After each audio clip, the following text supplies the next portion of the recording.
আমি আপনাদের মাঝে শেয়ার করতেছি মাছ বোনার একটা রেসিপি। এখানে আমি দিয়ে দিচ্ছি আধা চামচ হলুদ, আধা চামচ ধনিয়ার গুঁড়া, আধা চামচের একটু বেশি লাল মরিচের পাউডার দিয়ে আমি এখন মশলাটাকে ভালো করে কষিয়ে নিব।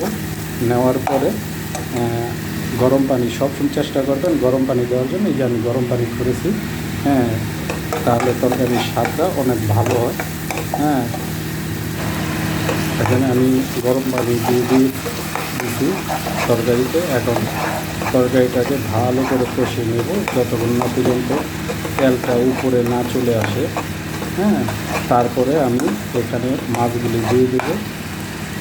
দেখেন আমার মশলাটা কষানো হয়ে গেছে, তেল উপরে চলে এসেছে। এখন আমি একে একে মাছগুলো দিয়ে দেবো। আর এই মাছটা হলো এই ইউএতে সমুদ্রের মাছ, এটা কাইক্কা মাছ বলে। সেই কাইক্কা মাছগুলো আমি একে একে দিয়ে দিলাম সম্পূর্ণ কাইক্কা মাছগুলো দিয়ে দিলাম সম্পূর্ণ। এখন মাছগুলোকে হালকা একটু নাড়াচাড়া দিয়ে দেবো মশলার সাথে। হালকা একটু নাড়াচাড়া করে দিলাম।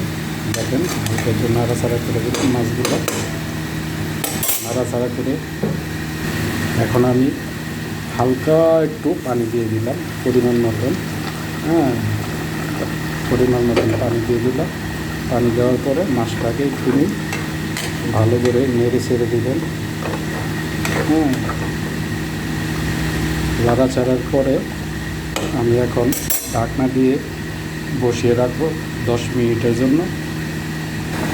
আমি ফিরে আসলাম 10 মিনিট পরে। দেখেন আমার মাছটা তরকারিটার কালার কত সুন্দর হয়েছে, তেলটা উপরে চলে এসেছে। এখন এই পর্যায়ে আমি দিয়ে দেবো কিছু ধনিয়া পাতা দিয়ে দিলাম। এখন আমার শেষ তরকারি।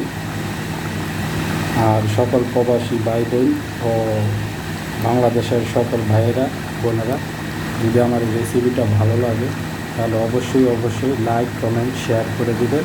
আর আমার ভিডিওটা অবশ্যই সবাই দেখবেন। আসসালামু আলাইকুম।